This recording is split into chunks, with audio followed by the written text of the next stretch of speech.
तो ये बात है मेरे बचपन की, जब मैं 6 स्टैंडर्ड में होऊंगा। तो बाकी बच्चों की तरह मेरी भी अपने पेरेंट्स से एक छोटी सी विश थी जो मैं चाहता था कि वो पूरा कर दें। और वो विश शायद से आपकी भी रही होगी और शायद से अभी भी होगी। और वो विश थी एक पेट की। अब अगर हमारे इंडियन पेरेंट्स हमारी इन छोटी छोटी ख्वाहिशों को एक ही बार में मान लें और पूरा कर दें, तो वो इंडियन पेरेंट्स कैसे। मेरा पूरा बचपन निकल गया एक पेट को रखने की ख्वाहिश में, और वो मेरी विश अधूरी ही रह गई। लेकिन मेरी कहानी में भी ट्विस्ट आया। तो ये बात है एक दिन की शाम की, जब मैं अपने महर्षि मार्कंडेश्वर यूनिवर्सिटी के उस संतोष कॉम्प्लेक्स वाले हॉस्टल के बी ब्लॉक के रूम नंबर 66 में अपने स्टडी टेबल पे काम कर रहा था। रात के 12 बजे के आसपास मुझे मेरे घर वालों का वीडियो कॉल आया, और बड़े ही नॉर्मल वे में मैंने उस वीडियो कॉल को पिक भी किया।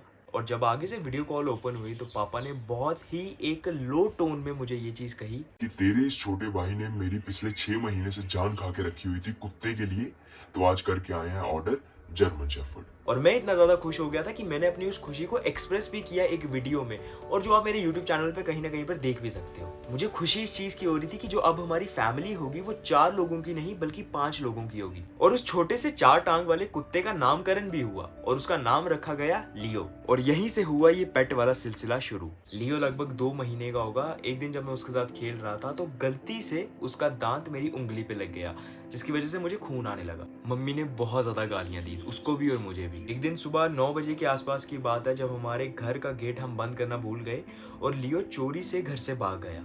और जब मैं ढूंढने के लिए गया तो मिला कहाँ पर, घर के पास वाले डस्टबिन के पास कूड़ा खा रहा था। अब जर्मन शेफर्ड जो ठहरे, मुर्गा तो पसंद हो गई। एक बार चिकन को देखकर इतना ज्यादा एक्साइटेड हो गया कि उसे बिना चबाए ही खाने लगा, और फिर बाद में पूरा दिन 3 दिन तक वॉमिटिंग करने लगा। कुछ महीने पहले की बात है, हमारे घर में एक अनजान व्यक्ति आया और उससे हमें बचाने के लिए, जिस सेफ्टी की हमें जरूरत भी नहीं थी, इसने उसे काट लिया। ये 1 साल का सफर लियो के साथ ना बहुत ज्यादा मुश्किल भी था और बहुत ज्यादा मजे वाला भी था। लेकिन ये सब चीजें मैं आपको क्यों सुना रहा हूँ? सिर्फ इसलिए ताकि मैं अपनी जिंदगी का हर एक अच्छा मोमेंट और हर एक अच्छी चीज आप लोगों के साथ शेयर कर सकूं।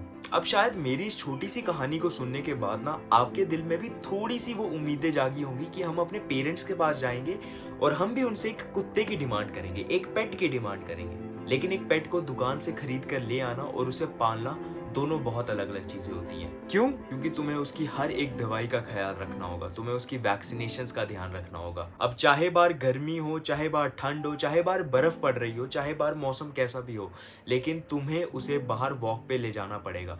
क्यों? क्योंकि मौसम को देखकर तुम्हारा डॉग अपना पॉटी साइकिल खराब नहीं करेगा। एक दिन ऐसा भी आएगा जब तुम्हारा बिल्कुल मन नहीं होगा, तुम्हें फिर भी जाना पड़ेगा। सुबह के 4 बजे जब तुम अपने बिस्तर में आराम से सोए हुए होगे, तुम्हें सिर्फ एक छोटी सी चिल्लाने की आवाज आएगी, और वो होगी तुम्हारे पेट की, क्योंकि उसे सूसू आया होगा और तुम्हें उसे बाहर लेके जाना पड़ेगा।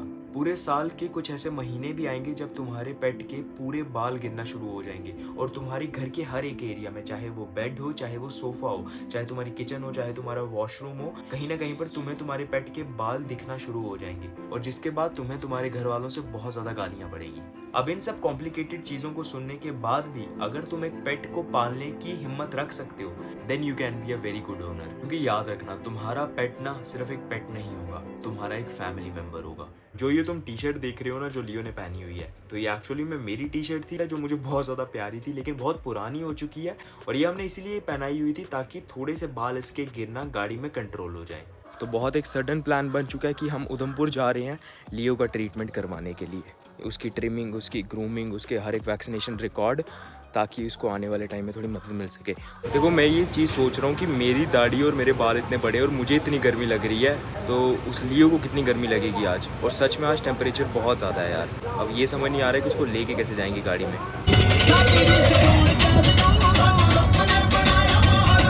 तो ये है लियो की लीश, और ये है गाड़ी का फ्लोर वाला एरिया। और जैसा कि आप यहाँ पर देख सकते हो कि यहाँ पर कितने से बाल लगे हुए हैं, और ये बाल कुछ भी नहीं थे। लियो को गर्मी ना लगे इसलिए हमने गाड़ी के अपने पूरे शीशे खोल के रखे हुए थे, एसी भी नहीं चलाया था। और जब हवा का तेज प्रेशर हमारी गाड़ी में आ रहा था ना, तो उसके हर जगह से बाल इतने ज्यादा उछल रहे थे कि पूरी गाड़ी में सिर्फ बाल ही बाल हो गए थे, जिसकी वजह से हमें मास्क भी पहनने पड़े।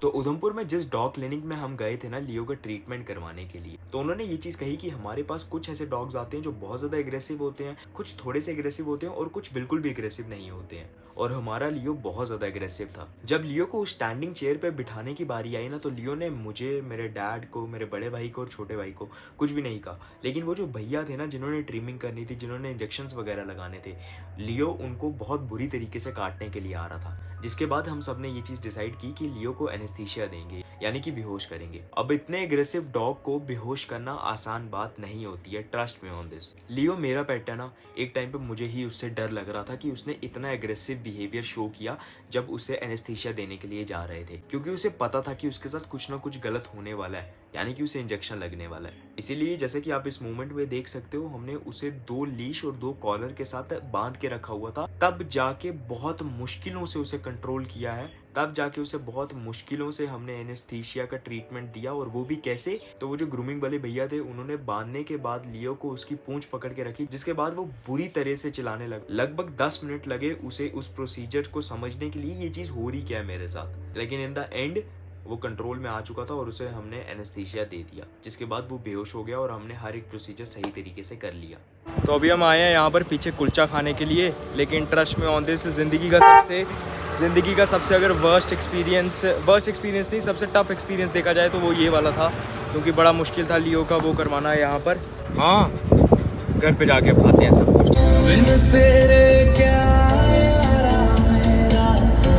और हमारे जर्मन शेफर्ड कुछ ऐसे बन गए हैं, आप देख सकते हो, लेकिन उतने ही प्यारे हैं। हाँ, गुड बॉय, जो बॉल लेके आओ। मम्मी आ गई। यस लियो, चलो फिर बॉल खेलते हैं। नहीं, सो जाओ।